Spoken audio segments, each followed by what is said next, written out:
And we are recording. So welcome to the June meeting of the RTPA group. Today we will be running through, oops, I have a lot of stuff on my screen. Running through the quick agenda introductions, which will not be conducted. If you are in the room, there are some speakers around the room. If they have not extended to, oh, they have a few more. Please do not move them. If you need to speak, just press the button for green. They are very sensitive, so it will be loud for everybody. If you are on Zoom on your computer or device, please mute that because we're using the meeting room sound. Then we'll just do additions and changes, meeting minutes, our vice moderator and moderator elections. I am going to move the RTPA committees to the end. We'll get a budget update from Keith Duncan, a federal highway quick update. Probably not much to say, but an additional item was a document was sent out with the agenda related to the Buy America language in IIJA.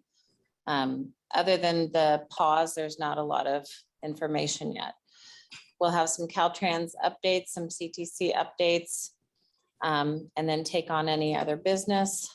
So with that, I will stop the share and we will let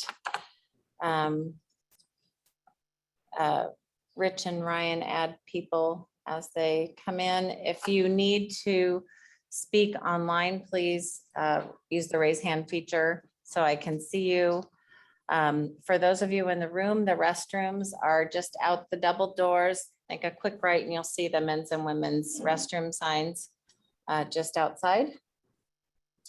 And if I'm looking at the screen and don't get your attention, holler at me. Crosstalk in this room is probably going to be a little challenging for anybody on the hybrid meeting because these are pretty sensitive speakers. All right, so with that, all of a sudden I cannot see the participant list anymore. We'll just move on. Are there any proposed additions or changes to the agenda? All right, seeing none, we'll move on to the approval of the meeting minutes. Ryan sent them out yesterday, I believe. Any additions to the minutes, changes, or? All right, I got a thumbs up in the room, so we will take the, unless we want to be really official. Sarkis, do you move the meeting minutes? We're good. We're moving on to number 4. The election of the vice moderator and moderator.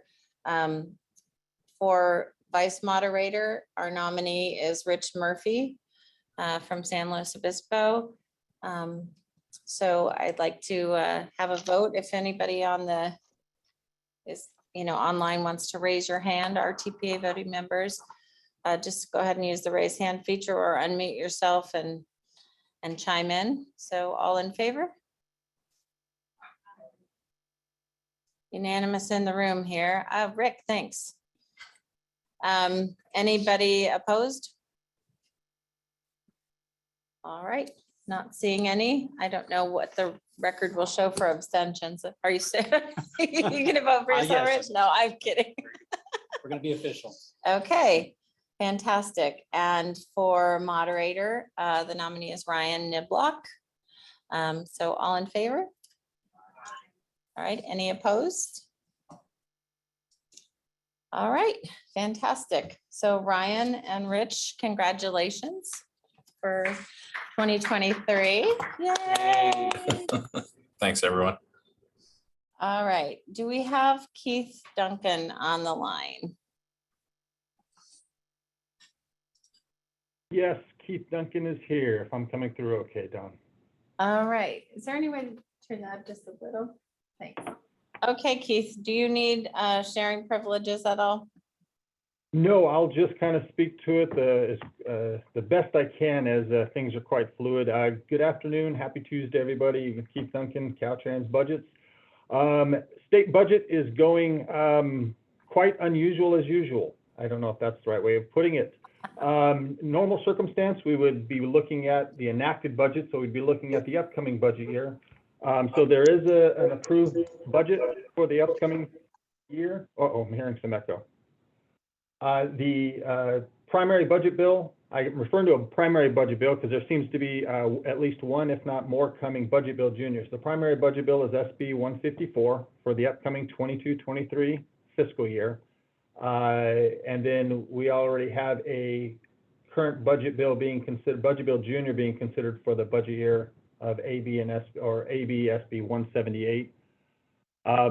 That primary budget bill for the upcoming fiscal year, no surprises, everything is as expected. All of the general fund items that we were looking at, the $1 billion for ATP, which is two $500 million additions, the money for reconnecting communities is about $150 million for highways to boulevard, $100 million for bike and ped. There's $400 million for climate adaptation. That's all being considered for the current year of 21-22. There are two bills moving forward, or at least being considered. They should, I believe they're looking at being voted tomorrow. That is AB SB 180. And then there's additional AB 198. There's some trailer bill language with that one. And those are for items that are going to be built into the current year. So that's why there's eager anticipation for a vote to happen by the legislature and signed by the governor, so we can get those items added to the current fiscal year. I keep saying current fiscal year because there's only a couple days left. So that's why there's a flurry of activity going on, just trying to just keep track of everything. So these general fund items seem to be progressing. It's just a matter of getting it voted and then enacted by the governor. But those are, I can share that in an email. I can send it to Ryan, Don, and folks, just so you know that the bills and the reflective, whether it's current year of 21-22, as well as for budget year of 22-23. So things are progressing. Included in the budget negotiations, there's an additional $4 billion for TIRCP for transit and intercity rail. We're looking at another, let's see, $2 billion in 23-24, as well as 24-25. So they're looking at out years and trying to get some general fund funding to transit and intercity rail. And I apologize, I realize I just skipped over. There is transit intercity rail in the current year of about $3.2 billion. That was part of the initial transportation infrastructure package proposed back in January. That is part of the current year increase. And there's also port infrastructure for CalSTA, California Transportation Agency, for the budget year. It's about $1.2 billion spread over 2 years. So still trying to track through some of those items. Also part of the agreement, as many of you may have heard, there was an agreement to alleviate some of the fuel excise tax. There's diesel sales tax of the 13%. Yeah. Diesel sales tax, roughly 4%. I think there it goes. Roughly 4% of that 13% goes to the general fund. So it's that 4% of the diesel sales tax that is being paused for the year. That's what's part of the proposal right now. There's been some confusion and concern that if the current discussion about fuel taxes being waived, it's just a portion of the diesel sales tax that goes directly to the general fund. All other fuel excise tax, diesel excise, gas excise, as well as the majority of the diesel sales is still planning to move forward, so we can continue to have our transportation revenue coming to both state and local uninterrupted for the upcoming year. For the upcoming commission meeting, or for tomorrow at the commission meeting, plan to present an update regarding allocation capacity across all of the transportation programs within the CTC's purview. We've allocated about 44% of the total $8.4 billion available across all programs. So we are quite a bit lower. Usually, as we finish out the fiscal year, we're in around 80% allocated across all programs. So even based on the agenda, we're still allocated, still projected to allocate just around 60% for the year. So there's still quite a bit of funding that'll be available as we progress into the next fiscal year. We do know that over the last couple commission meetings, there's been several allocation extensions, time extensions across multiple programs. So we do know that there's a lot of delays in many projects just coming for allocation. But in looking at next fiscal year, we do anticipate presenting to the commission a total allocation capacity of over $10 billion across all programs. That's the SHOP, the STIP, the LPP, ATP, all the different programs within their purview. So there's going to be a lot of money available across all the programs. So we're definitely going to be working within Caltrans, within those programs for the SHOP and the STIP, those projects that are administered by Caltrans, to seeing what we can do to try to get those projects to allocation quickly so we can get that funding invested into projects as compared to just sitting in the accounts. And then on the local side, if you have projects, we know the project delivery has its different nuances, just natural delays, but just trying to get those projects to allocation as quickly as possible across all the programs. We do plan to also present the TCEP, the Trade Corridor Enhancement Program, the draft fund estimate at tomorrow's meeting.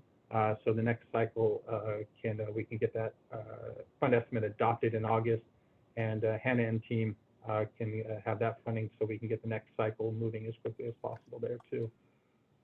With that, I know I jumped around a lot, but I'm open for any questions anyone may have. All right, thank you so much, Keith.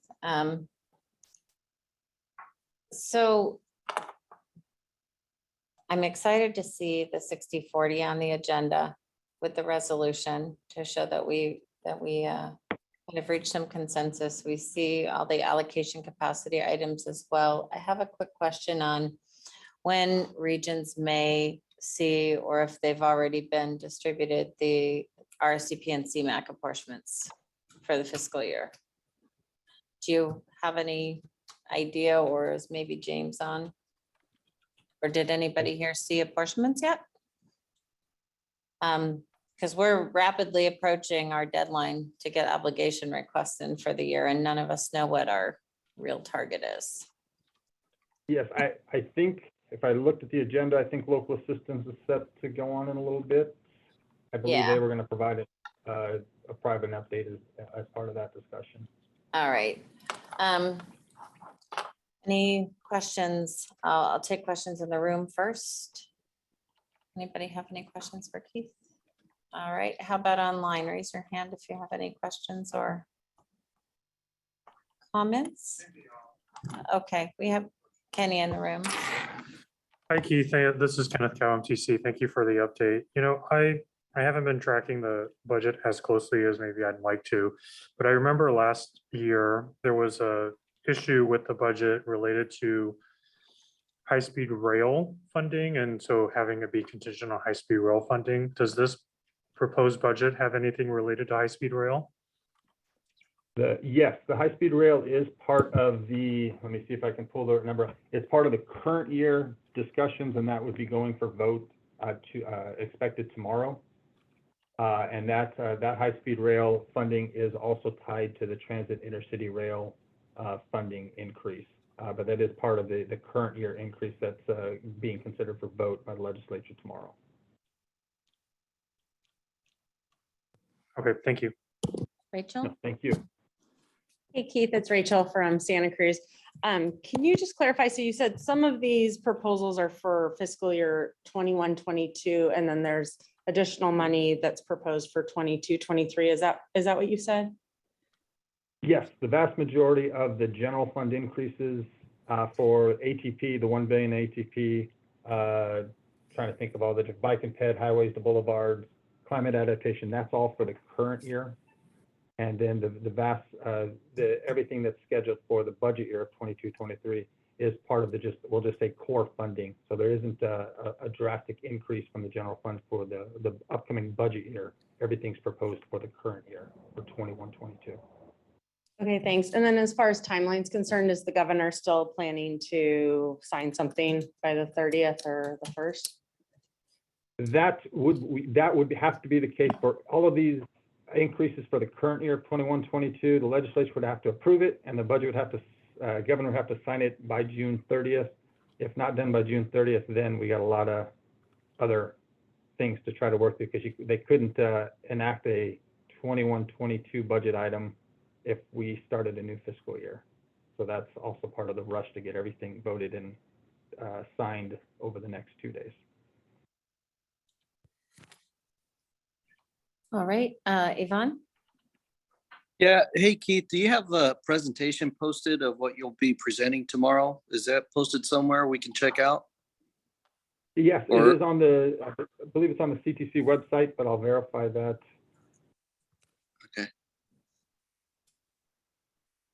Thanks. Oh, thank you. And just to share on the CTC presentation tomorrow, we won't, there are no slides for this current budget update, mainly because everything has happened. We try to provide everything by the end of the week prior to the meeting. And with all of these budget negotiations happening so quickly with Sunday, Monday, and even today, all of this is the latest and greatest. So we'll try to provide as much as we can tomorrow at the meeting too.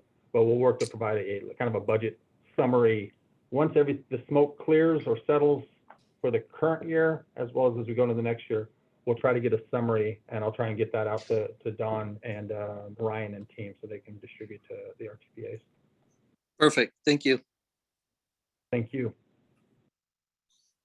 All righty, anybody else before we move on to the Federal Highway Administration? All right, thank you, Keith. Thank you very much. Antonio. So, hello, everyone. For those who don't know me, I'm Antonio Johnson from Federal Highway Administration, California Division, Plain Air Quality Team Leader. Not too many updates, but Don did ask me to come and talk about Build America.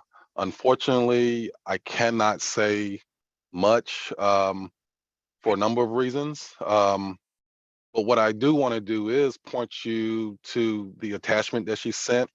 And that attachment is, let me pull it up. It is a memo from the Office of Management and Budget, which is seated in the White House on Build America. I'm not authorized to kind of go into detail about that memo because this is not a memo from Federal Highway. Federal Highway is in the process of interpreting that from a Title 23 perspective. Once that guidance come out, my office will have more answers to all the questions that we have received with Buy America, I'm sorry. But just know that the memo that Dunn included in the attachment for the agenda is the only guidance that we have right now as it relates to Buy America. The other thing I do want to kind of make sure you all are aware of, if you don't, is that, well, what guidance we do have for the bipartisan infrastructure law, it is located on our website. On that website, you will see information about the bridge program, the climate and resilience program, the electric vehicle program, and the safety program. Once we have new guidance, it will be posted to this website. And then the last thing I would add before I open it up for questions is, right now my office is involved in, developing the plan for electric vehicles.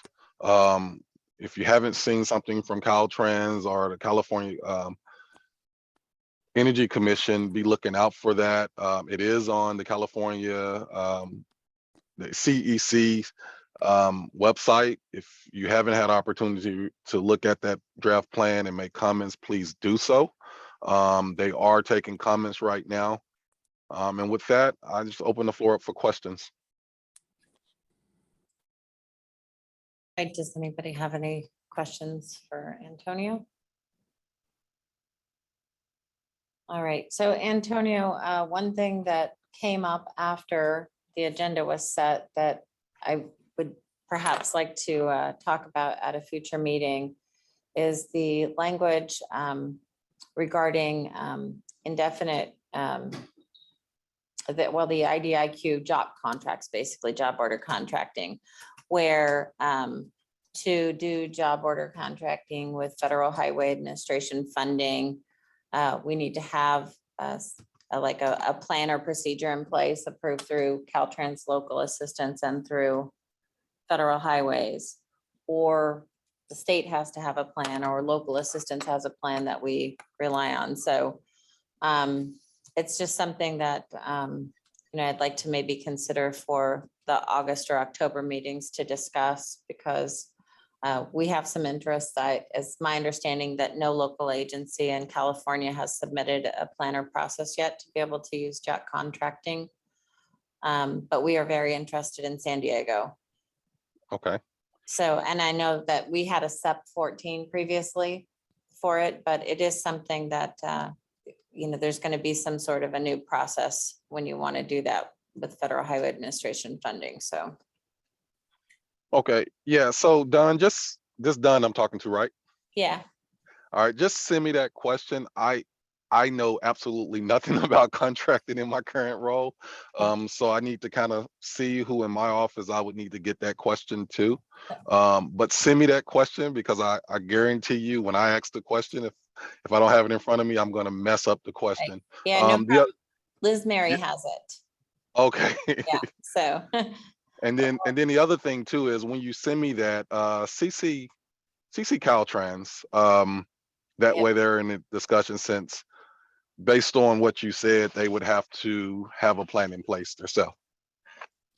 Yeah, either that or we could do our own. So like I said, if local assistance had a process in place that all local agencies could use, that would probably benefit the state as a whole. But barring that with the workload, San Diego would be happy to pursue it on our own. So Okay. any other items for Antonio? Quick question. This is Rich Murphy. Yeah. Antonio, hi. Rich Murphy from SlowCog. Any comments or thoughts on the federal gas tax holiday and sort of certainty of funding next federal fiscal year? I wish I could, but I cannot. So that is being done at our DC level. And so once they provide me with how I'm supposed to interpret it, I will be able to answer questions on it. Fair enough. All righty. Well, thank you, Antonio. We're going to go ahead and move on to the Caltrans updates. I don't know if we have Dee on the line, or let's see. Yes, we have Dee on the line. Hi, Hi. everybody. Hi. So definitely include us in your previous ask about the job contract, job order contracting. So I'll have Sajaya lead on that, and our team can help out. I know we've been working with you, Don, anyway on that. And then the other thing is just really quick. I know I've got my team here to present quite a few items. So I won't take up too much time. I do want to introduce everybody to Nady Puelas. She is our right-of-way liaison, and so she's going to be working with our headquarters and districts to find efficiency, standardization within the realm of right-of-way oversight. So looking forward to having Nady help us. Nady, I don't know if you had a couple words to say with the group here. Over to you for just a few things. Just want to say I'm happy to be here working for the Division of Local Assistance, and excited to be, the liaison for right-of-way and local assistance as well. Okay, and then, gosh, the long-awaited, I know there's a lot of conversation around, of course, bridge funding. So we've got Robert on deck to give you an update on the VIP program. Of course, Sajaya always leads our OA status and our OA management. There's definitely some heads up there. So eyes and ears open there. I know that the OA team has been working. I really appreciate everybody's participation in our OA management team. So I've seen lots of great fruit and policy changes within that team and recommended by that team. So thank you to all. And then I think another area, Don, that you had asked for is efficiencies. And so that definitely is, our focus in many ways. I mean, it's kind of the base or the foundation of local systems, right? Is always trying to improve and always trying to up our level of service to you all. So Felicia is going to talk about, just kind of give you a snapshot of various efficiencies that are pursued, have been pursued, and we are pursuing within local assistance. So that should round out our updates. I'm going to throw it over to Sajaya for any kind of lead in, and then from there, we can just have the team report out on some of those items. Great, thanks, Dee.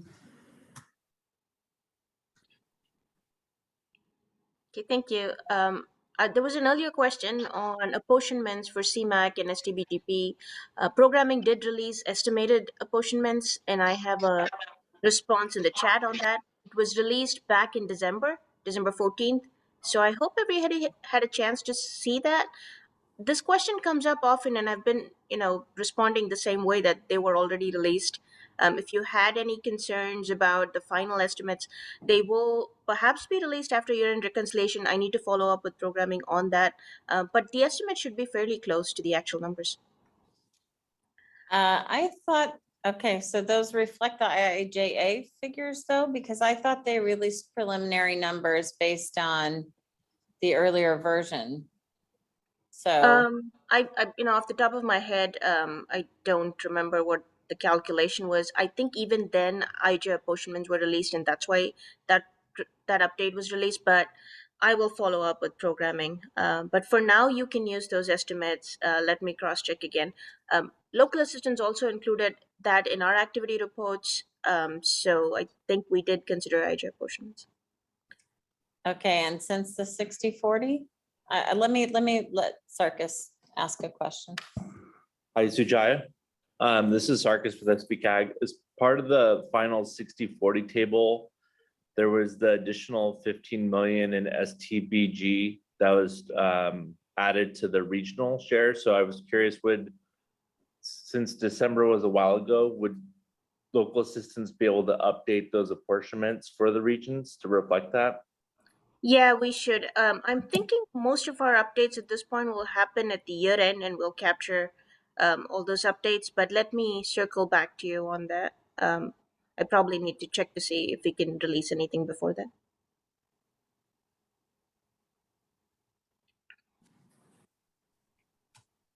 Okay, so we have updates on Bridge Investment Program and OA. Robert and Tiffany will share that, and then Felicia is going to share some efficiencies. Don, to address your question on the job order contracts, let me follow up with you offline on it, and we'll look at what process local assistance has. Okay, great. All right, we have Robert. Yes, hi, Don. So yeah, I'm going to talk about a couple of programs here. As you know, there's quite a few that are working their way through, applications and all that. But there's two that are, I guess, are current that everyone here probably needs to be updated on. I think some of it probably has been, you probably have heard from other avenues, but I do know there's been some updates on the Bridge Investment Program. Let me share my screen here so I don't get myself lost. Can you read that? Yep, we can see it. So as everyone's aware that the notice for the Bridge Investment Program is out, and there's 3 categories. The planning, which is really small, like $20 million, but probably the one that's the most of interest, obviously, is the bridge projects, and the large bridge projects are the 2 other categories. There was a webinar that was on June 10th that was recorded, and you can click on that. If you go to their Bridge Investment Program website, you will see that link. And then the applications are due. Those are the application dates. You probably have seen that. I find it interesting that the large bridge project is due before the actual bridge projects. You would think they would give you more time for the large ones, but anyhow, that's my own thoughts on that. There's a Q&A link as well. They've been putting that together. So there's a link there of all the questions and answers that have come in from around the nation. And just recently, they've posted an amendment on the notice as well. So I think what's happening is there's so many questions that they posted a notice, and all notice questions go to that bridge investment program at dot.gov for any questions that come in. And then they're going to be working on creating additional FAQs, and they said they'll respond to questions as soon as possible. They're planning future webinars, so they recommend to continue to monitor the website, and we will do so as well. But the one thing that was noted was the questions for the cutoff dates are as follows. July 11th for planning applications, August 25th for the bridge projects, and large projects is July 26th. So anything after those dates for questions that are sent in will not be answered or accepted. So that was in the amendment. As far as the letters of support, I believe, I'm not sure if this is correct, but I've read that it is needed, but I couldn't find it on the notice that one is required. So at this point, unless I find it that is required, I guess we could say it's highly recommended to get a letter of support. I do know our planning office has taken the lead on if anybody needs a letter of support that is available, and I do know they're asking for that, and I believe that is sent out to all the agencies for that. But as far as I know, I haven't seen it on the NOFO. Same as the safety one, the Safe Streets for All. I haven't seen that a letter support is needed, but is anything, if an agency needs one, definitely we can, that avenue is there. The other thing is there is a host, CalSTA is hosting a webinar this Thursday for the Bridge Investment Program. Here is the link for that to join the meeting, and in the agenda, and I can send that out. But I'm assuming a lot of people probably have been notified, because I think everyone that was part of the sub-working groups have been sent that invite and sent that agenda. So that's this Thursday from 11 to 11:45 on June, this Thursday. So that's it for the Bridge Investment Program. And then the other thing is we just got hot off the press, the earmarks. They're calling it the Consolidated Appropriations Act of 2022. Sometimes you hear them called the community project funding, but for the lack of terms, I'll just call them a federal earmarks. So that just came out just right before lunch. And so there's 46 projects. And if you're an agency that was the recipient of it, you realize you probably were notified of your funding. So we've been waiting on the guidance information that has just been sent out. So I think the funding has been loaded into FEMA's from our understanding. So my team is taking a look at that, and we'll be getting the information together. As you know, we'll need to put a kind of a cheat sheet together for the implementation engineers, some covenants and all those things to get your projects with that funding. So hang tight. Hopefully we can get that over the next couple weeks. But any information that we have, we'll go ahead and update our website on our internet site. So right now it looks like for this year is 46 projects totaling $91 million. So that's it for the two, really the ones that are more as far as acting more active and pertinent information at this time. Any questions? All right, thank you very much. Anybody have questions for Robert? I have one quick question, because I see, we have commission staff in the room and we have local assistants on the line, and for years, E76s were processed for demo program funds without the separate commission allocation. And then there was a finding that the commission needed to allocate those funds because it wasn't actually parts of the lump sum.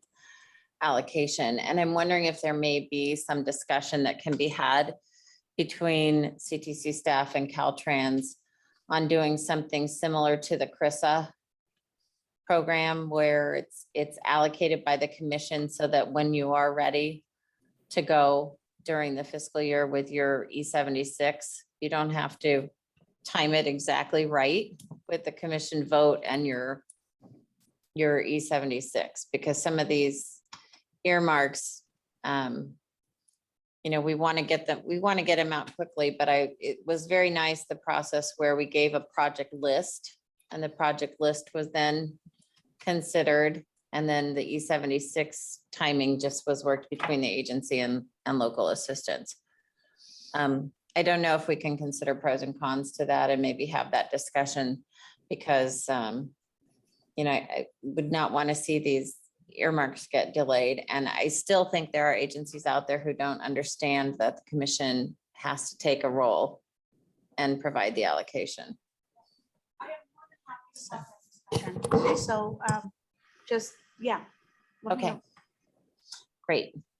Any other questions for Robert? Robert, could you do me a favor and stop sharing your screen? Just, I kind of want to be able to see. Yeah, sorry. I can see in the participant, but I want to make sure I can see if hands that are raised so I don't accidentally miss somebody.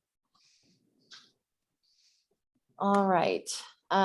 Okay, I see no questions. Let's go on to the OA status and OA management. And Sujai, I think you said Tiffany will be handling this. Okay. Yes. So good afternoon, everyone. I'm Tiffany Chen. I'm currently acting for Sujaya. So today I'll be providing the update on the OA. So as of June 27th, the OA utilization is approximately 1.1 billion, and the remaining balance is approximately 400 million, which is about 78% utilization. So if we consider what's pending in our queue, approximately about 111 million of OA will remain. But that is if everything is going to be delivered in the queue. And there was a local OA management discussion on May 23rd, and some exchange and loans ideas occurred. But as you can see, we still have quite a bit of OA to utilize. So in preparation for the August redistribution, please encourage all your agencies to submit as many projects and FTAs that they can before July 1st. I realize that it's only a few days away, July 1st, but if you can get the projects and the FTAs in queue before then, we can include them into the AR request. So that's pretty much all the update that I have for the OA. If there's any questions for me.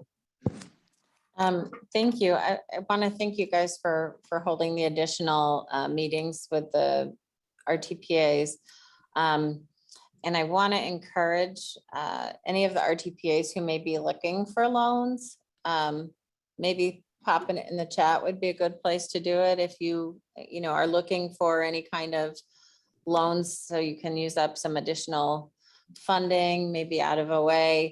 I don't know if everybody was able to attend the different meetings that you held, Sujaya, but I know we've entered into one loan already, borrowing from somebody else at Sandag. So just that 111 million is not something we want to leave on the table. I'm not sure it will be left on the table once everybody gets their items in, but okay. Yeah, and as a caveat, if I can add, it's always like that towards the end of the year where we're watching the list closely and it seems like we will not have a list and somehow miraculously we have projects in queue and we're able to use AR. This year with the IJA programs added with CRP and Protect, we had another 120 million of OA that adds to our formula OA, but then we're not able to obligate also on those programs. So that's an added challenge as well. But I could share, Dawn, the apportionment balances with this group after this meeting, and that will be as of this week. So if anybody's looking for loan agreement, they can look to see who has more apportionments available to loan out. Great, thank you. I see Kenny has a question. Yes, thank you, Tiffany and Sujaya, Kenneth Cow, MTC.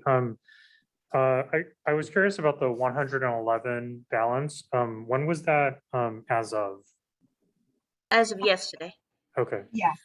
So that's definitely gone down since the last time we met, right? Because I remember that number was a bit higher, so we're moving in the right direction, right? Of course, yes. Exactly. Okay. Yes. And then Dawn, to your point, we at MTC are working with our partners around the state to also enter into agreements. I think we still might have some needs, so we'll continue to look at that obligation report and see who else we can borrow money from until next fiscal year. So we're definitely helping as much as we can. Thank you. All right. Any other questions on the OA and OA management? I All want right. to add one other comment in terms of OA. So the regions have been asking about CRP apportionments, and we haven't been able to release it because we don't have the boundaries for the less than 50K and the less than 5K population regions. But we can release draft estimates for apportionments for the greater than 200K regions. I know it's really late in the game to use the CRP apportionments, and there's also a requirement for a statewide strategy on the program. But to help with the way, if we needed to rely on CRP apportionments, I want to be able to release draft apportionments for the greater than 200K regions. So maybe we can come up with some ideas to using that. So just want to give you a heads up. I'll probably be sending something to the regions soon. All right, thank you. I think we're ready to move on to Felicia.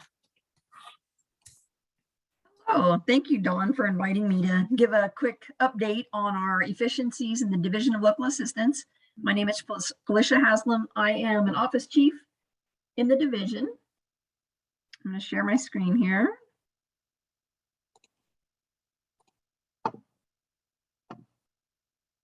Okay, so I have just a few slides. So one of our main things that we offer in the division is training.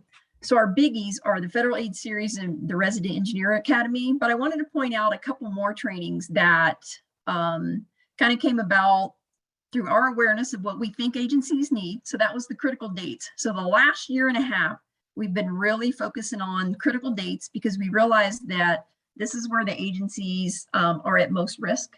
If they don't hit a critical date, they lose their funding. So we started with how can we improve awareness of critical dates? So we started a training, and I'll go over some other efficiencies that we're doing around critical dates. Also, another training I want to point out is the DLA training days. So that came from this group, and we do those quarterly. So the input that you provide is very critical for us to know what your needs are. So keep it coming. That is one thing that we've created out of this group that I think is worthy of noting, and maybe we can model that for other groups. So within the division, we have several offices, and a few I'll highlight. So one is the Office of Federal Programs. So this is a very, what I always say, prominent office because they handle a lot of programs, and there's a lot more coming with IJA. But one of their biggies is the Highway Bridge Program. So the Highway Bridge Program over the last couple of years has really, really been proactive in changing maybe how they do business, streamlining, getting the needs of the agencies. So they've actually done a lot on internal policies and protocols.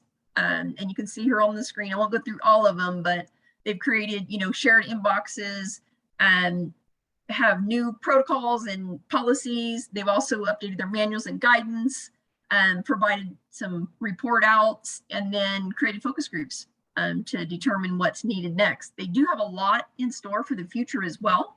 So they're looking at, okay, districts need support. So let's create a flow chart for the districts. Have them understand what it is, readiness to advertise, because bridge projects honestly are a big risk for us with the inactive list. That's one of the main projects that we see on their bridge projects, and agency really can't advance those. So they're going to try to figure out why that is, develop trainings, templates. So a lot more to come from the bridge program. They're a pretty motivated group.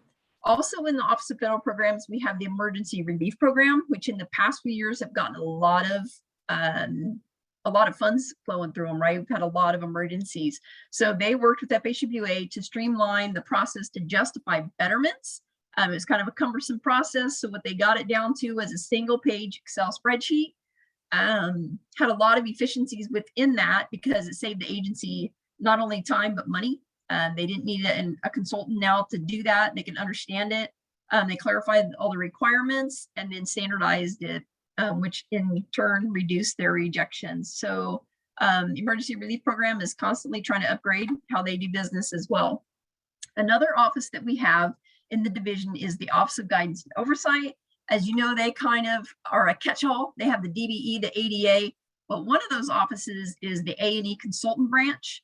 The A&E consultant information, as everyone knows, the regulations are not a short, condensed regulation. It's a pretty broad regulation. It's kind of intense to understand. So they are actually looking at being out on the forefront, which is where we want to be to help agencies. So they actually created two different styles of checklists. So an agency can actually understand before they get into those contracts or get into even doing their RFP, RFQ, they have checklists now that you can look through and understand it. Because what we realize is our LAPM is huge. No one really is going to read that and be able to understand it. So we have to figure out ways to take those nuggets out and make them palatable and easy to understand for agencies. So the A&E consultant branch has actually created two new forms. So the environmental compliance and outreach branch is another branch that's a biggie. One of the areas that are maybe one of the higher risk areas for agencies when they do a project. So I know that Kelly and his group have been very proactive in changing and streamlining their processes. They've got all kinds of things they've done and more to come from them.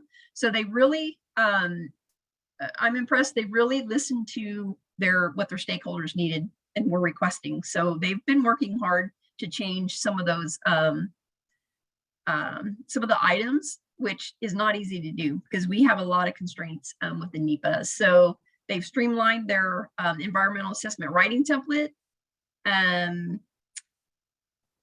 Let's see, they have the programmatic no effect memo for biological compliance, and then they have an alternative process guidance for biological studies. But they also have more flexibility in the timing for the biological opinions. And they made changes to the species list, and categorical exclusions checklists are no longer required. So again, more to come from them. I know they're looking at even more efficiencies that we didn't list here for the future. One of our new offices in the division is the Clean California. So these funds came at us fast, but that office got stood up very quickly.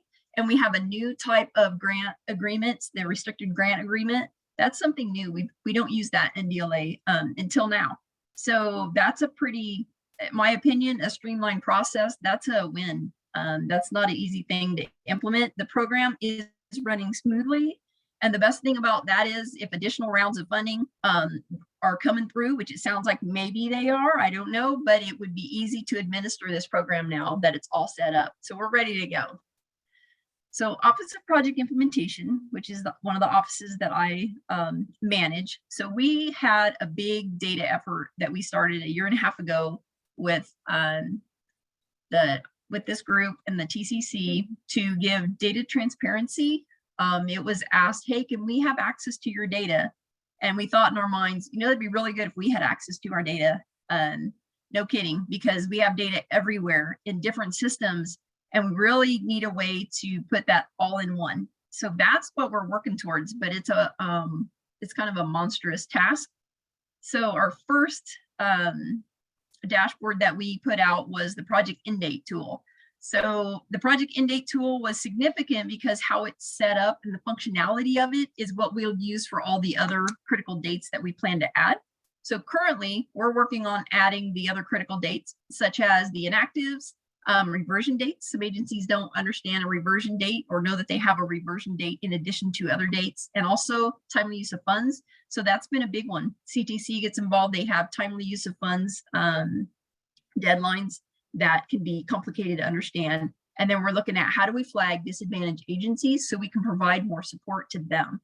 So that's what we're working on currently. In the future, we've been asked to add FTA transfers and the delivery milestones, which would be great to help agencies deliver their projects. We're also adding their audit findings. So agencies have sometimes a high turnover, new people come in, but it'd be nice to know what was what kind of findings were there in the past so they don't repeat it, right?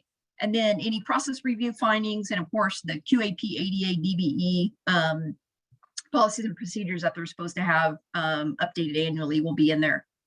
Another efficiency that we had this last year was the OA management, the best practices committee. So that was the meetings that was talked about earlier with Sajaya on really managing our OA a little bit better. And they updated the OA management plan that we have in process right now. We also incorporated a repeat inactive process. So it was kind of scary in the beginning because it had definite consequences. But I tell you, our first repeat inactive list that we had a year and a half ago, or a year ago, because this is our 5th quarter now, we had 64 projects on that list. We're looking at going into this 4th quarter with maybe 5, maybe. So it's significantly reduced that. And it's really helped the agency understand that, oh, the inactive process is kind of a big deal. It's a big deal in California to stay below that 2% and keep projects moving forward. So currently, along with the funds management, we're looking at updating the finance letter to include critical dates. So that's one of the big items that we hear from the agencies is, hey, we use this finance letter really to manage and monitor our funding because it has a reversion date on it, but all these other critical dates are very important as well, right? So the PED, the time of use of funds. So we're updating the finance letter to include those to give a complete picture to the agencies on that. Process improvements, we started project delivery status meetings with the districts. Those are quarterly and they're ongoing. Those were very successful because we focused on the PEDs, the project end dates. We focused on the inactive projects. When the PE over 10 was still around or not on pause, we focused on that to help agencies move forward. Sometimes we don't understand maybe what the districts struggle with because they may have meetings with the agencies, but this kind of reflected back, hey, headquarters, what can you do to help and keep them on their path as well? We also created a non-conformance report. So any deficiencies found, we have a way to track that now in a database. So all of the districts can see what all the other districts have found with their agencies.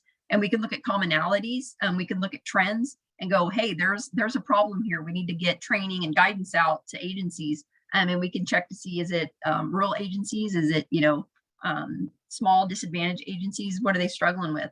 We also had an improvement for the single audit report. So this is something that sometimes came at the last minute and we didn't know an agency may be deficient in that. So we actually put a flag in our database and now we're proactive. We can reach out to those agencies and say, we can't authorize your funds because you haven't submitted your single audit report. Currently, we have a lot of updates to the 3A. So Exhibit 3A is our request for authorization. It's a dynamic smart form. It's what I call it. But we do listen to what agencies say they would like to see and what districts would like to see on that form. We constantly update it. We have a lot of updates coming for that. We also are looking at, we had a Lean Six Sigma for E76s and PSAs. We are doing performance measures and a tool to track that. So we want to be transparent so everyone can see where their E76 is at and how long it takes. Individual E76s for your agency will be on that dashboard with the data sharing.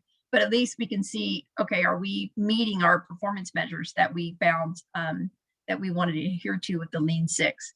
And then we're also looking at smart sheets for PSA submittals and tracking to have our first way to have agency input is what we're hoping. So right now we don't have a database that the agencies can have direct input. With the smart sheet, they'll be able to. So more to come on that. We're excited. And then lastly, for the Office of Project Implementations, we have the risk assessment and training program, which we call the agency certification. So currently we are developing the risk assessment questionnaire, which focuses on program and project risks. So we want to know, does an agency have policy and procedures in place? Do they understand what those are? Because that's most of the battle is just maybe not understanding what's already in place and understanding what that means. And then we're looking at project risks, individual projects, how risky are they, and what type of personnel does the agency have? So if we can identify risks that an agency has, we can help educate or fill the gap with that risk. So we're also developing a training component. And then the monitoring component goes back in with that data effort. So all of the data and critical dates will be used for this monitoring program with the agencies. And then of course we have the recertification, which we're hoping will be easy process. So what we would like in the future for this program though, is to engage the MPOs and RTPAs at programming. Because we find that a lot of projects that can kind of go sideways easy if they don't have a good scope, cost, schedule. We will encourage the MPOs, RTPAs to figure out, can you do project bundling? Can you, is there partnering opportunities? We want regions to be set up to where you can really compete for funding. And we feel that these are ways that could possibly get more funding to your region by going this route. And then lastly, one idea that we had is everyone has good ideas. It's just hard for us to track and keep track of those and implement them. So we're looking at what tools does Caltrans already have in place to be able to have groups such as the RTPA have direct entry into suggestions. So kind of like a suggestion box. So that's kind of all I have. Dawn, so are there any other questions, suggestions, anything else you guys would like to know about or see? So thank you, Felicia. I do want to just kind of give a shout out for the last training day opportunity. And noted that Kelly put a message in, the next training day will be held on September 8th. It will be virtual. And this is one of those areas where if you have topics or ideas, you know, let's make sure that we can get that into local assistance before the next training day. So part of the training day kind of birth, right, was because we would have items that would be really important local assistance items that we had like 10 minutes, 5 minutes at an RTPA meeting for. And it was a great suggestion of Yvonne's to go ahead and start doing that. I'm wondering how people feel about having somebody maybe serve that liaison role from the RTPA group for more than just a single RTPA moderator year. And instead just, you know, take some nominations or suggestions of who might want to function for a couple of years at a time as the liaison with local assistance for training. So something to consider, and maybe we can discuss it a little more in the upcoming year, because there is a little bit of effort. There's a lot of effort on the part of local assistance, but you know, it is tough to keep the continuity, you know, when we're in the middle of planning for the next one and the moderator changes. And so if we could at least maybe keep a couple of years, that I think that would be helpful. Any questions for Felicia on the items that she discussed? Kenny? Hi, Felicia, Kenneth Cow, MTC. I just wanted to thank you and the entire local assistance team for reporting on this. I think this is efficiencies is really important to us, and we're glad to see that you're thinking about this holistically, and also all the training that you're doing. I think we've been hearing feedback that it's really helpful from the local assistance training and all the federal aid series and everything. You know, I think we've had, you know, a bunch of turnover. So any training opportunities that we have and that you can put on, I think is greatly appreciated. So thank you. I see Patricia's on the line. Felicia, that is fantastic. And I just wondered if we could get you on one of our city workshops. It would be, let me explain to you in expanding order how this could be shared to a lot of people that could benefit from the information. Probably about 75 or so people would attend. Based on past records, about 1,200 people upload what we put on the internet, or I guess I should say download and have a look at it. And we do have a mailing list of about 8,000 people for our quarterly workshops on delivery. So just to entice you, we would love to have this presentation in LA County. Sure, yeah, you bet. Thank you. All right, any other questions or comments for Felicia? All right, Erin, are you on the line for our fiscal year 23-24 planning grant schedule?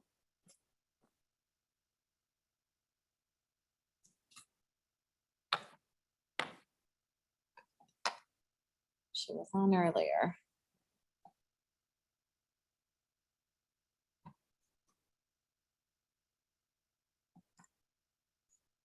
She's on the line. Let's see if she's. Erin? All right, not seeing her come off mute. Let's go ahead. We can come back to Erin when she's ready. We'll move on to the CTC updates. Matthew?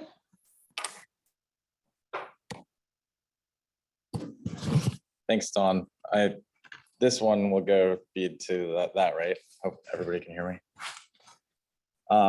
Right on. Okay. So thanks for having us here this afternoon. Very nice to see a lot of you in person today. Most of my, well, actually my whole team is all tuning in remotely. So I'll give the full SB1 program update. And then if there are any specific questions on any of the programs, please feel free to ask and they can join me. So first and foremost, I wanted to talk about SB1 program guidelines and some of the updates. Was that for me? Oh, okay. Sorry, I'm also a little hard of hearing right now. I have swimmers here, so I can't hear anything out of my right ear. I'll ask for hand signals if you need to get my attention. I wanted to start off by thanking all of you, our RTPA partners, for working with us over the past 10 months, over the course of 23 public workshops that we held to develop the next round of SB1 program guidelines.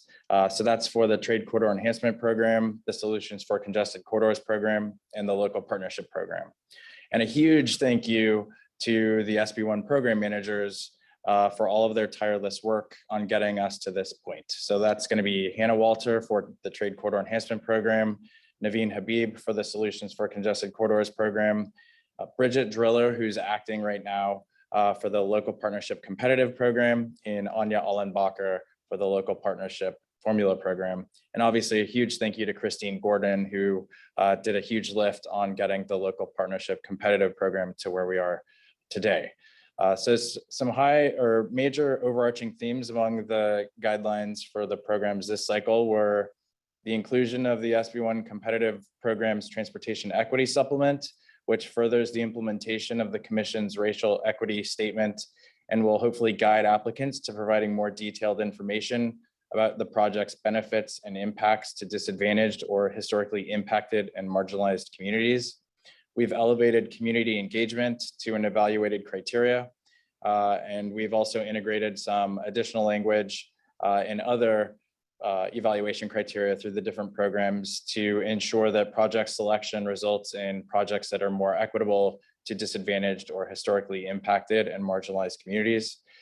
We have successfully implemented every climate action plan for transportation infrastructure, so CAPTI, every CAPTI strategy noted for near-term action and to be led by the Commission. So this makes good on the Commission's commitment in our resolution back in August 2021 to take up and discuss CAPTI strategies and include them in our program guidelines. And we've also developed and incorporated the Technical Performance Metrics Guidebook as hopefully an informational and useful tool that will improve the Commission's ability to track project benefits for accountability and serve as an important resource to stakeholders who are required to submit each of the performance metrics that are required with project submittals. And on that note, I want to thank Hannah Walter, who led like a 50 plus individual stakeholder working group back in 2021 to develop that document. So now some specific changes to the TSEP program. We updated the regional corridor funding targets so that they're now based on more current data. We've added zero emission infrastructure to an evaluation criteria. We've changed the NEPA deadline to become 6 months from the date of program adoption. I believe previously it was before project allocation. And we've also removed PA and ED as an eligible phase for funding due to uncertainties at this point of what would end up being funded in the ultimate project. In the Solutions for Congested Corridors program, we've further elaborated on accessibility and economic development and job creation to elevate some of those equitable outcomes that I mentioned.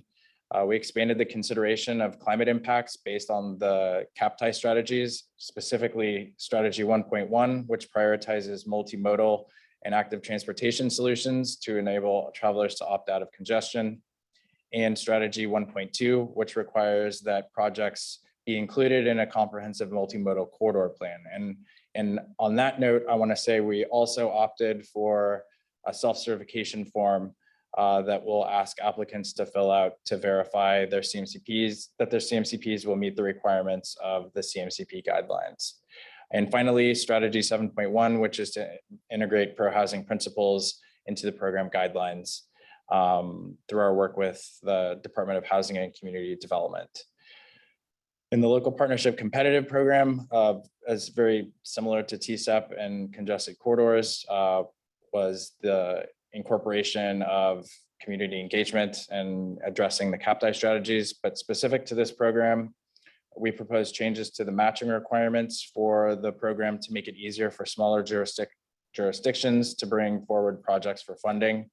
Back in the 2020 program, so last cycle, applicants that generate an annual revenue of $100,000 or less were only required to provide 25% match instead of the 50% requirement.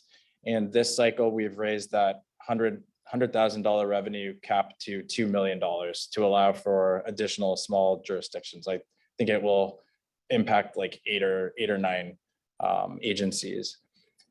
And we also brought in pro-housing as a consideration into the competitive program. Finally, in the formulaic program, the same matching requirement changes that I just mentioned in the competitive program were brought to the formula program. And we also wanted to allow applicants to add supplemental funding to their projects. So the proposed policy in this cycle to update will remove some of the current restrictions to allow it to be easier for applicants to utilize this new policy. And we also changed the policy to allow taxing agencies to claim their cost savings and use them on other projects. So we've updated and clarified our expectations in the guidelines themselves. And the final proposed change I'll mention is that staff proposes adding a simplified project nomination around requesting supplemental funding. So those changes were a result of overwhelming feedback I think we received in our program guidelines. Really briefly, so that's all the updates on the guidelines, but I do have a couple other SB1 program updates. And since I'm here in person, maybe I'll just maintain the floor since you'd have to physically remove me. You can't just turn my camera off. Anya did get our proposed draft 2022 formula funding distribution posted to the local partnership website. So we encourage each of you to take a look at the draft funding distribution and hopefully get us feedback if you can by July 11th. We'll be bringing the final distribution to commission for approval at the August commission meeting. And specifically, if there are taxing authorities that are not on that list but believe they should be, please reach out to Anya Allenbacher and the local partnership program team as soon as possible. Quick local streets and roads update. So jurisdictions should submit their adopted project lists by July 1st through CalSmart in order to obtain initial eligibility. As of this morning, just over 390 jurisdictions have submitted for the 2020 fiscal year 22-23 eligibility. So that doesn't mean that you won't be funded if you don't submit by July 1. It just means that if you submit after July 1, you'll end up on the subsequent eligibility list and you'd have to submit by September 30th. I'm guessing that these are all commonly understood deadlines at this point. And failure to submit for subsequent eligibility will result in a forfeiture of your funds. So please do not miss that September 30th date. Let's see. I think for the sake of just keeping it more limited, the last thing I'll say is if you're familiar with the Solutions for Congested Corridors program, we've historically always offered a Southern hearing on guidelines and a Northern hearing on guidelines. We will not be holding the Southern hearing in person, so we will be holding a Southern hearing virtually on Wednesday, August 10th. We'll get a save the date posted next week, and the Northern hearing will occur simultaneously to the August commission meeting. So it will come directly before the proposed congested corridors guidelines to the commission. So any questions on that, please refer them to Naveen Habib. And with that, I will conclude my lengthier than normal update. Thank you. Any questions? Okay, Sarkis, then Rachel. Sarkis, SBCAG. I just wanted to say thank you to Matthew, Naveen, Hannah, Anya, Christine, and Kayla for all the work that you guys did with the guidelines. I know you had to include a lot of transformative changes in the guidelines to reflect a lot of state priorities, but you guys were very transparent and cooperative with everything. So thank you. Thank you. We appreciate that. Hey, Matthew, Rachel from Santa Cruz. We have a couple smaller jurisdictions and cities and transit agencies who did not participate in the plethora of workshops that were held. And they were curious if there was going to be any kind of grant webinar or something that would kind of go through what kind of information they need to provide in the application, similar to kind of like ATREC does for the ATP program. I think that once the guidelines are out, here's the nuts and bolts. What you need to actually, that is a really good question. And I'm glad you brought it up. So not that anybody would want to do this, but all of our workshops are recorded and you can go review them. However, and I'll make this offer, and my LPP team might get upset with me, but we're very happy to offer. So what we've done in the past is, as if RTC wouldn't mind maybe rounding those agencies up, and we'd be more than happy to schedule an hour or two to discuss some of the basics with the entire group and address any questions that they might have, like at the Santa Cruz level. We've done similar things for other RTPAs that have a lot of smaller jurisdictions that maybe get like a piece of the formulaic pie or something like that, or have general questions on the competitive programs. And I can tell you, we'd be happy to set something up. Kenny? I'm going to take off my mask because I'm kind of muffled. Kenneth Cow, MTC.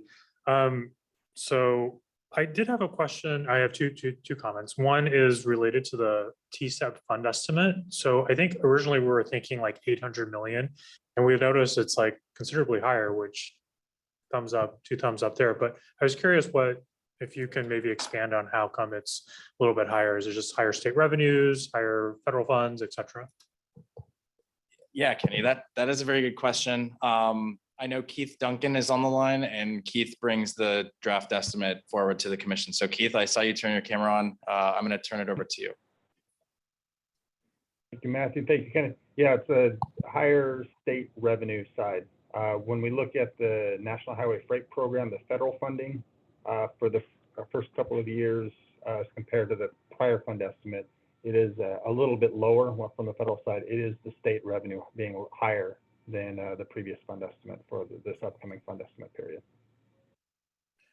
Great, thank you for clarifying that, Keith. And then my second comment is just, again, another shout out to thank you all for your work, especially on the office hours. I think those were really, really helpful. And I know it's something new that you've instituted this time, and I hope that it'll continue because I think it really provided a lot of more clear direction and comments for a lot of people who are thinking about applying for their projects, but maybe don't work with the commission or understand a lot of the policies that you have. So I hope that continues. And again, thank you for your staff on your work on that. Yeah, thanks, Kenny. And we did get overwhelmingly positive feedback on that. And I know the reason we endeavored taking that on was because the active transportation program had site visits, which were wildly popular among their stakeholders as well. So it will be a common fixture moving forward with every guidelines development. Alrighty, thank you. I don't see any hands raised. Could I give one more update on SB 671? And I apologize, but I think this is an important one. So if hopefully you've been following along with the SB 671 Clean Freight Corridor Assessment Report that Hannah Walter's been leading. I wanted to let you all know that Hannah will be bringing an update to the August commission meeting with some initial findings from the working group, and she will be sharing a PowerPoint that's in draft form with the entire working group member, or I should say working group membership, which is about 160 plus. She's going to be sharing that in the next week or so, and we're looking for any feedback on if our findings align to what the group thinks. And last but not least, if you are interested in submitting a zero emission freight infrastructure project to be considered for the SB 671 assessment, please make sure you fill out the project request form that Hannah shared by September 1st. We'll update you again in August. And that finally concludes my remarks. All righty. Thank you. We'll go ahead and move on to Teresa, 2024 STIP guideline development. I'm gonna turn it over to Casey. Perfect. Can you hear me okay? Okay. Hi, everyone. Nice to see everyone in person. So I'll be providing the update for the State Transportation Improvement Program. So we're going to start working on the 2024 STIP guidelines almost a year early. We're going to begin about late summer.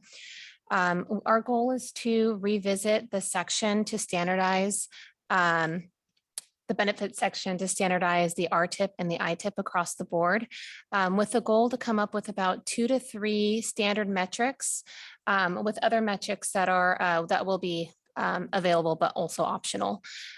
We also plan to update the project threshold.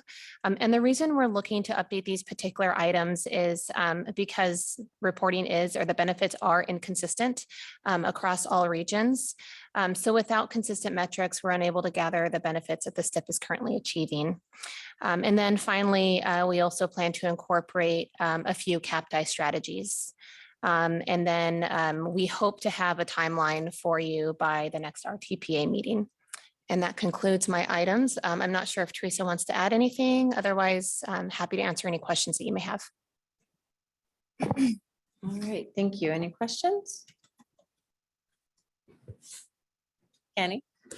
Hi, Kenny again. This is the danger of being in person again. I feel like I want to talk all the time. Thank you, Casey, for that. I'm curious a little bit if you can expand on your thoughts on CAPTI, because certainly CAPTI was adopted and it mentions specifically the ITIP, but it doesn't refer to the RTIP. So I'm curious how you're going to approach that, or I'm sure we'll talk about it, but if you have any initial thoughts on how that might impact the RTIP, I'd be curious to hear. I'm going to pass it on to Teresa. Okay. Well, I think that's a very good question. And you are correct. But you have seen some legislation that has been proposed on the RTIP. So we kind of want to get ahead of it and kind of collectively what can work for us and incorporate as many CAPTI strategies as we can. Realizing that not all of them may be a possibility, but I want us to lead the effort. I don't want the effort be led, okay, by others. And that's really the goal. I need us to start talking about it because, like I said, it's a matter of time. And we've already had a couple of proposals that were kind of on hold. So that's the reason we're going to start with the benefits, because I think that's a safer place, and then we'll see how everything else evolves. And so does that answer your question? It does. Thank you. All right, Patricia had her hand up. I put it down. Thank Okay. you. All right, anybody else? Okay, we'll go ahead and move on to Lori on ATP updates. You're doing Paul. What? Oh, Paul, I skipped Paul. Paul, I'm so sorry. Are you on the line for legislative update? Yeah, I'm here. I don't have a whole lot. I heard Keith's report earlier, so I don't really have anything really to add on the budget, other than what he already discussed. In terms of bills related to the IIJA, there were a couple of bills this year. The only one I believe that is left is AB 2419. Which would require essentially the Federal Justice 40 initiative to be implemented at the state level with IIJA. And it would also create an advisory committee under the Strategic Growth Council to make recommendations on IIJA projects. That bill is still moving forward. It passed the Assembly and now it's moving through the Senate. So we're tracking that one. Otherwise, I know Lori's going to talk about the ATP in a moment. There was the $1 billion increase in the state budget for that program. And also the state budget created a new climate adaptation program that'll be a competitive program for agencies to apply to the CTC. And with that, I can take any questions. All right, thank you. Questions for Paul? Any on the line? So Paul, I haven't been staying quite as in tune with my legislative folks. 2419, when it talks about an advisory committee making recommendations on IIJA projects, would that be all funding flowing, all IIJA funding flowing through the state, or?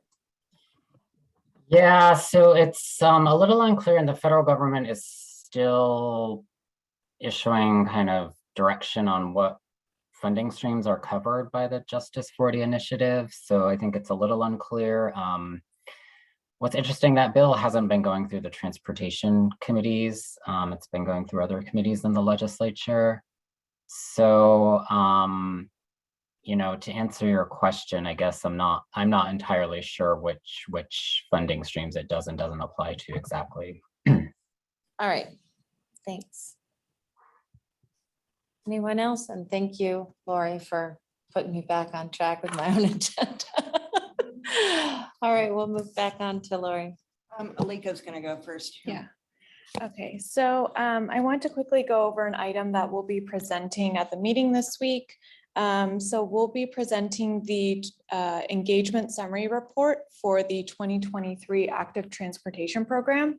And so in this report, you'll see highlighted the engagement efforts the ATP staff conducted in preparation for the 6th cycle of the program. And just to give a brief overview, last cycle, we took a new approach to our engagement with stakeholders just to make the ATP more responsive to the diverse needs of each community throughout the state. And so staff encouraged all of our agencies to schedule site visits with us. And in addition to that, we also increased the number of workshops by breaking them into the central and branch workshop categories. And so the central workshops, again, focused on recommendations and revisions to the ATP guidelines, applications and scoring rubrics. And the branch workshops are more region-specific workshops that provided program education, technical assistance, and also provided any sort of analyses on a county's performance in prior cycles. And so for cycle 6, we really wanted to continue this effort along with the project site visits. However, due to the pandemic, these were all moved to a virtual platform. And so beginning November 2021 through mid-March of this year, we conducted a total of 15 workshops and held 96 virtual site visits, touring 129 projects across 33 counties. So through the virtual branch workshops and the site visits, we were able to see a dramatic change and growth in active transportation interest across the state. The branch workshops saw an increase in overall county participation, with counties who have not been as active in the program seeking additional information for future cycles of the ATP.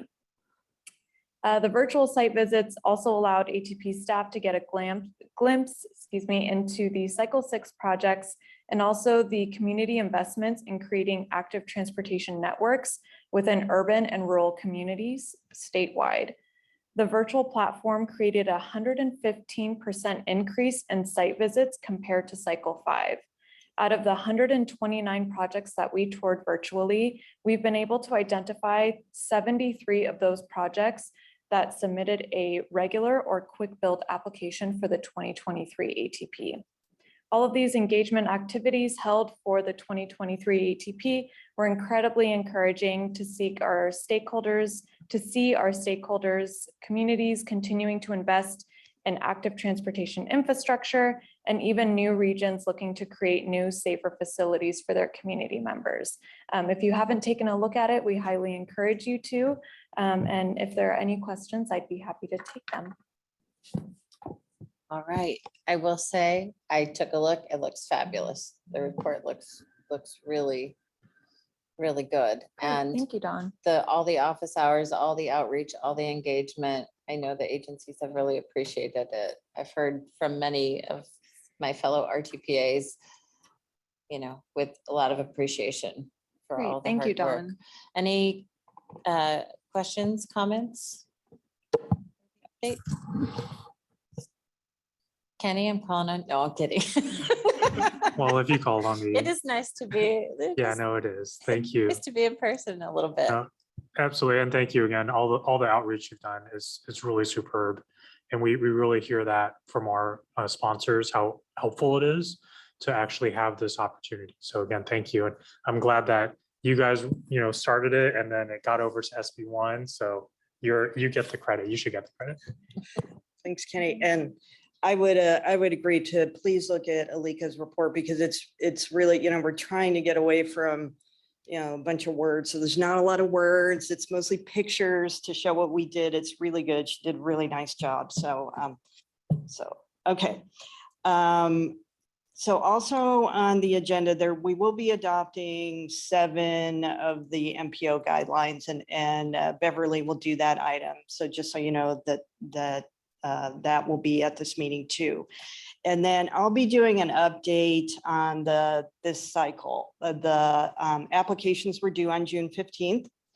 And normally I would have waited and done this update probably at the next meeting, but we wanted to do it this meeting because we thought the budget negotiations would still be going on. So we wanted to kind of, really get in there with all of our stats, but turns out, things are kind of wrapping up on the budget anyway, but that's okay. So we appreciate Caltrans local assistance really working on getting all of those, the applications in so we could gather a bunch of stats. So, and I'll tell you that just today, there was an application that somehow didn't get in, but they had proof that they did submit.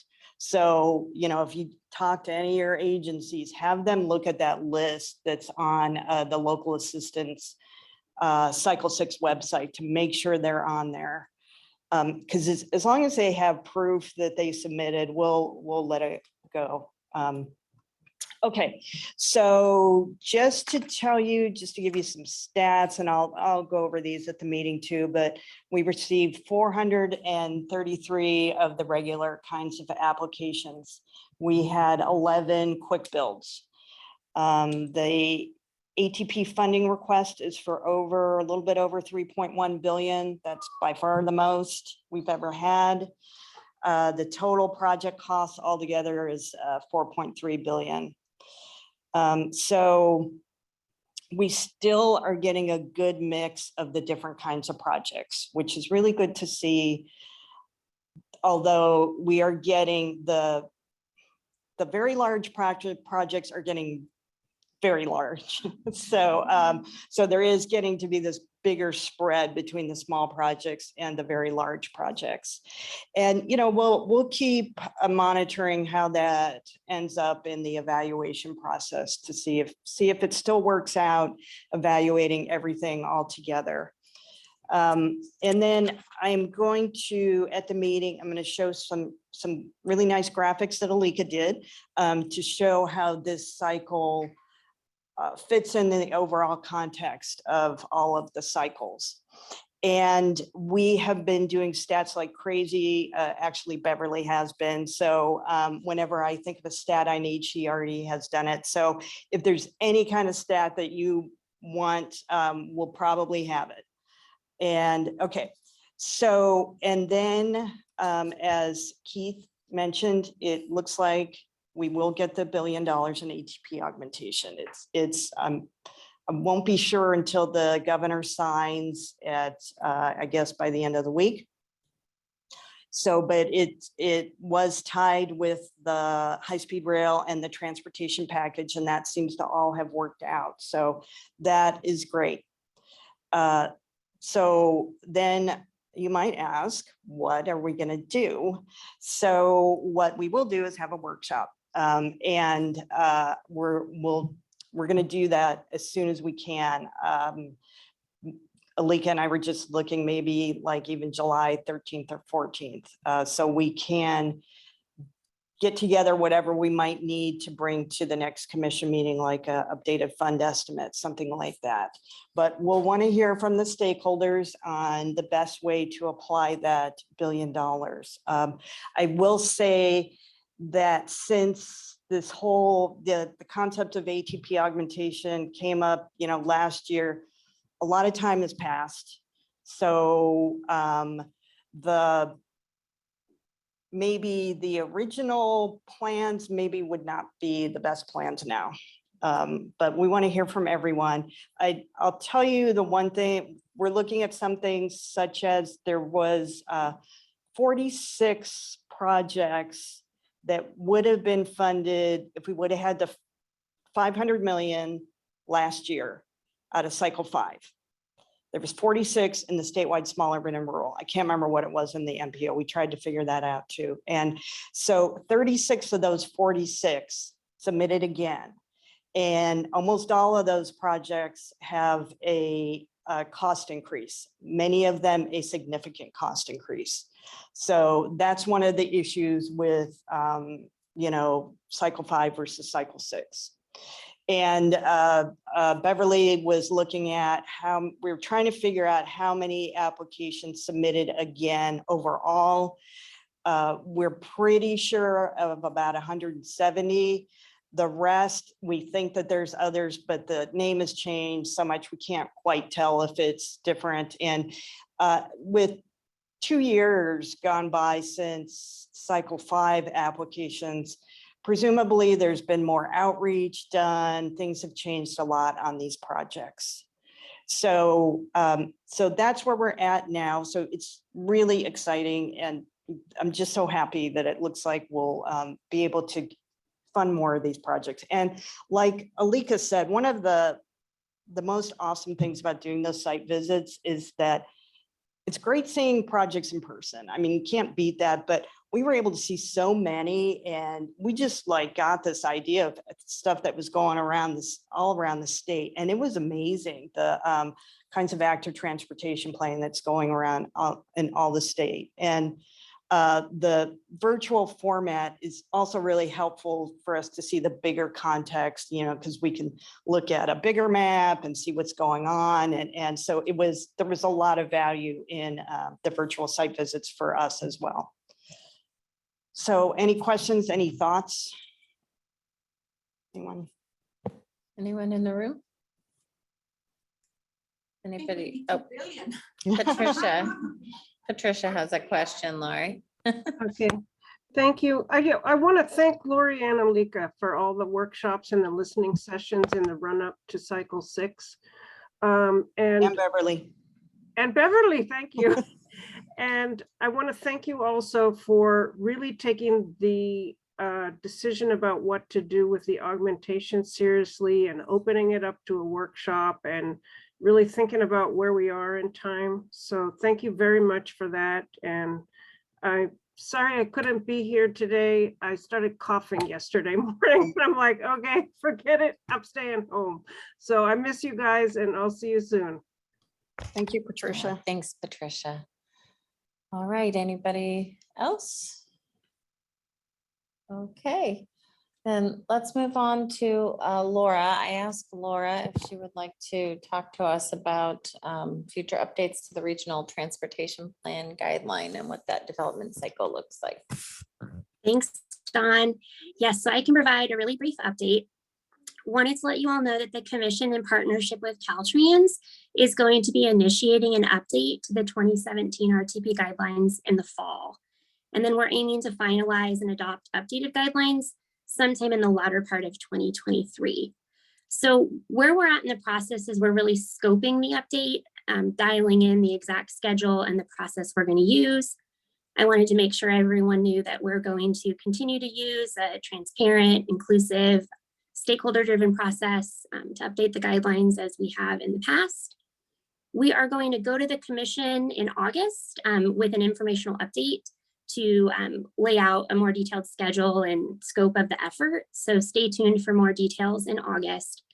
But in the meantime, if you or your planning staff have any specific content suggestions for the update or any suggestions about the timeline, questions about the process, please don't hesitate to email myself or Erin Thompson at Caltrans because now is a very important time to communicate any suggestions you might have while we're still scoping this effort. So that was what I wanted to share. Happy to take any questions if you have them. Thank you, Laura. Any questions in the room? I just want to make sure we were all getting prepared. Yeah, I appreciate the reminder because I think it's going to get rocking and rolling before we know it. So thank you for the opportunity to share our schedules. All right. Anybody on the line with any questions or comments for Laura? And then I'll make one more shout out if Erin can hear and is wanting to discuss the planning grant schedule for the upcoming year. I know we didn't get her on meeting last time, so. All right, short of that, we're going to go back up just to the general RTPA committee updates. I do have a couple of notes in the agenda. I've been putting the links in the agenda so that folks can track on the meeting minutes and meeting schedules. Anything on HSIP? I noted that the last thing I saw online was an April 7th meeting. And then co-op committee, May 26th. So I think Sarkis and I were, oh no, were you at? Maybe you were. I was at the TCC meeting in May. And I think the big takeaway there is just a reminder about the TCC survey. So you've been getting emails from local assistants asking to fill out a survey that the Transportation Co-op Committee have been putting together. And I think it'd be great to get a lot of responses there. So if you can, encourage your agencies to respond to that survey. Thank you. All righty. Anything on the SHSP, Susan? Yeah, actually, I'm actually not the one who goes to these meetings. We sort of split up the job duties at Fresno Cog for this when Jen left. So I have some notes that my colleague Santosh left for me to share with you all. There was 2 meetings. There was one in May and one in June. The May meeting, the steering committee voted to approve adding California Walks as an advisory member for the steering committee so that the recommendation could be forwarded to the EL, whatever that is. I'm sorry, I'm reading his notes for decision in September. And then the steering committee voted to approve adding Mothers Against Drunk Driving as an advisory member for both the steering committee and the EL so that the recommendation can be forwarded to the EL for decision also on September 15th. And then in June, there's a bit of a laundry list of stuff I'll go over real quick. They reviewed 4 proposed actions from the challenge area report, and the steering committee will vote on these actions at the next meeting next month. Those things are to work with NPOs to compile GIS files of equity communities, like equity priority communities, communities of concern, environmental justice areas, and injury networks for use by SHSP partners. They're also looking at identifying demographic characteristics of crash-involved drivers, also public information tip cards containing violations, fines, jail time associated with street racing and sideshow activities, and to revise speed limit policies in the California Manual on Uniform Traffic Control Devices and the California Manual for setting speed limits to implement recommendations from the Zero Traffic Fatalities Task Force. They voted on provisional data for the SHSP. They'll vote on that next month. And then they'll have 6 virtual regional SHSP workshops that have been proposed and planned for San Diego, LA area, Fresno, Sacramento Bay Area, and Reading for September and October this year. And then lastly, the SHSP report and implementation updates will be complete and posted online by the end of this month. And that's all he gave me. All righty, thanks. And on local streets and roads needs assessment, I know the survey is now closed. Yvonne, do you know anything else about the schedule for turning that data and putting out reports? All I know is 67, I think the percent response was 67%. And right now they're going through all the data over the next month or so. That's all I have. And I sent you an email earlier that may have a little more detail, but I couldn't read it on my phone. Oh, no problem. I'll take that information. I can make sure that it gets out. Thanks. All right. Anything else? Kenny? Uh, Oh, go ahead, Yvonne. Oh. Okay. I was just going to ask Lori, I couldn't get to my phone quick enough. On the billion augmentation, that's on top of the 500 million. So are you looking at a 1.5 billion for cycle 6? Possibly. No, it's on top of the regular 650 million. So if, let's just say if it was all in one cycle, it would be little over 1.6 billion overall. That's a, okay, thank you. All right, Kenny? I had one more committee to give an update on. Oh, and yeah. That's the Highway Bridge Committee, Highway Bridge Program Committee that Jose Luis and I are on. So we met actually last Thursday, and there was an update about the efficiencies items that Felicia actually mentioned earlier. The group also received an update on the Bridge Investment Credit, the BIC program, which allows you to spend local funds and have that count as credit for local match in the future. So we'll be talking a little bit more about that and publicizing that for future meetings. And the committee also made a recommendation to approve changing the match requirement for off-system bridges. Currently, it's 8853, and the committee recommended eliminating the match requirement, making that 100% federal eligible. So that will hopefully help some people move those projects forward. And we also recommended approving advancing future bridges into the current year, or from outer years to fund current also for the off system. So I don't know if Jose Luis wanted to add anything else, but I think we had some good conversations last week. Thanks. Oh, thank you. Jose Luis. You guys hear me okay? You're very light, but I think I hear you. All right, I'm gonna try to speak up. Yeah, Kenny hit it. I think the punchline is we're gonna get what, almost twice as much highway bridge program funds. So it's a good time to tell your sponsors to start dusting off their bridges and expecting to get money. It sounds like the first strategy is to look towards all those ACs and trying to get those converted. That's all. Okay, thanks. So now that I really appreciate that match issue for off system sounds great, but that actually made me remember one of the questions in kind of in my mind, looking at the allocation capacity and the report of delivery for the year. Is there something being done to encourage, to kind of get the word out and help encourage people who are ready to come in for advances if their projects are scheduled or programmed in outer years? You know, that is a big concern to us, especially a lot of our commissioners have noticed that report. And so we are going to all the programs and, you know, what's going on, you know, this is the one of the biggest balance we've had in a very, very long time. So we're looking, we want, if projects are ready to go and can advance, we're encouraging that. So we don't really know what's going on. You tell us what's going on, because projects aren't being delivered. There's certain programs that are bigger, you know, bigger balance than others, but that is a concern.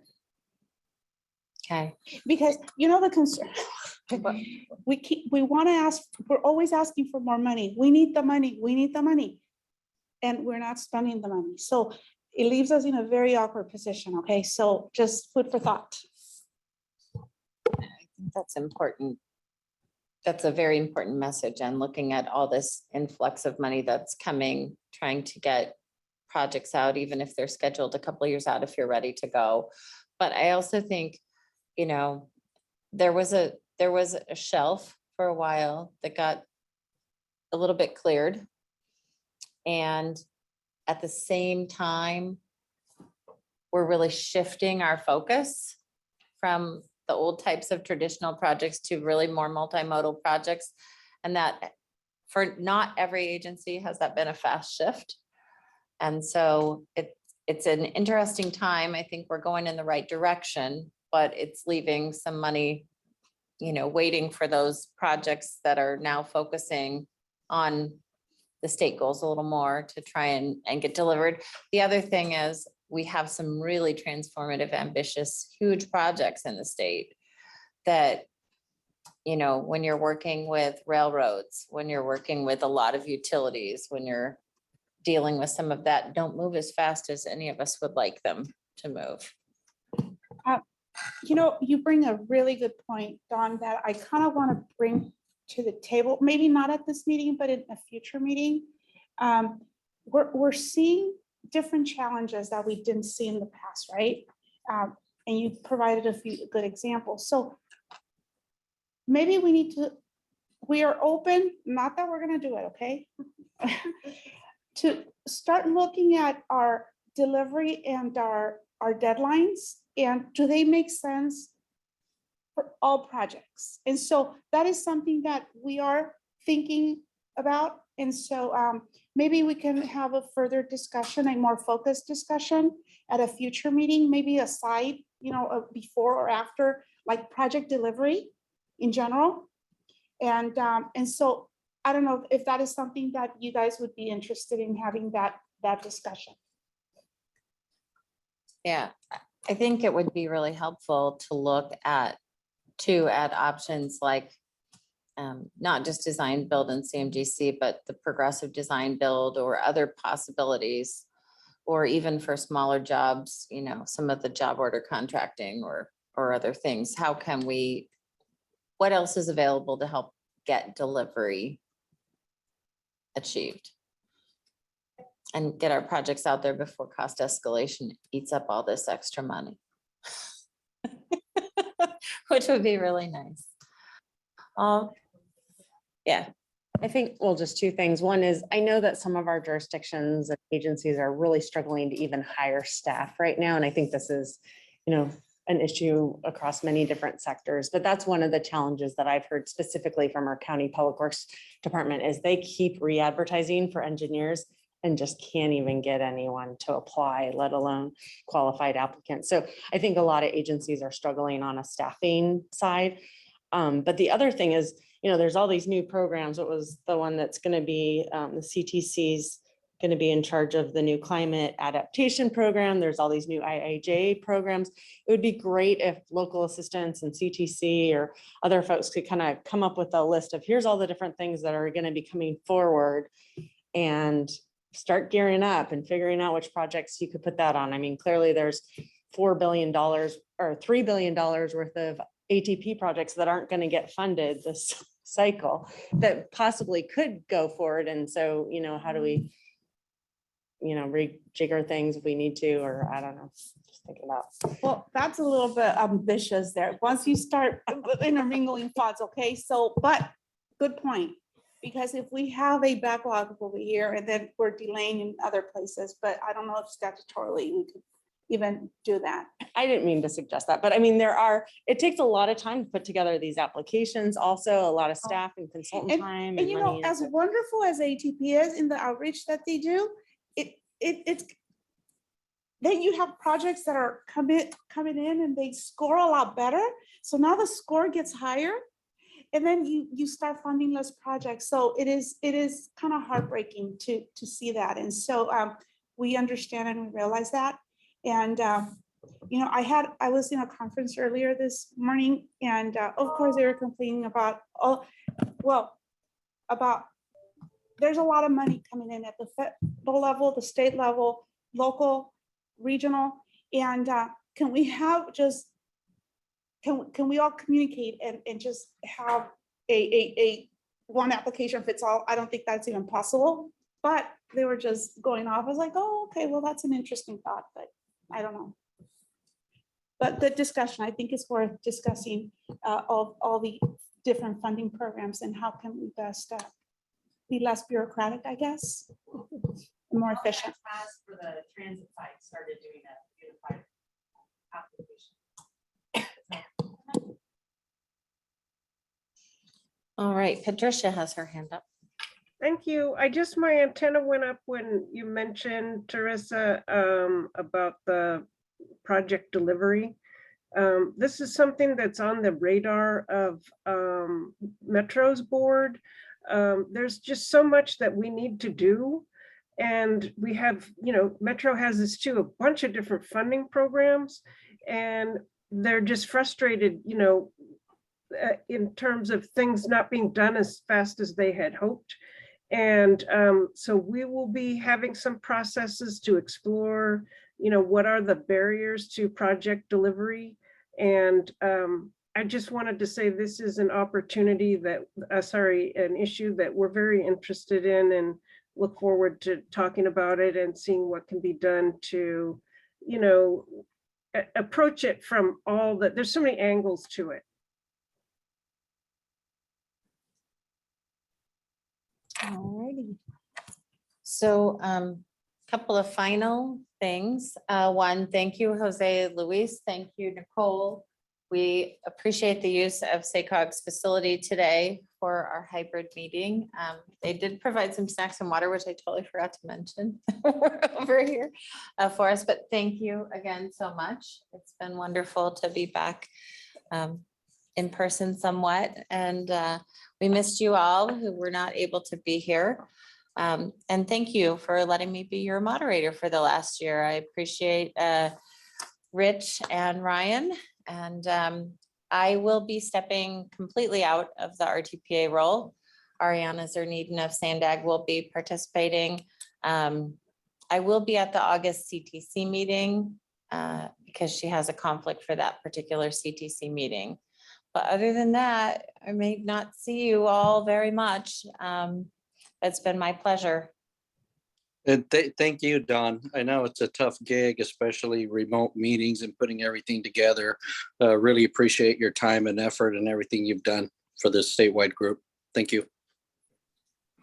Agreed. Thank you very much, Don. Great job. Thank you, Dawn. I've enjoyed every time we've been on the phone and talked through things. Your knowledge is really excellent. Thank you. We will officially adjourn and go have drinks or something. All righty. Thank you, Don.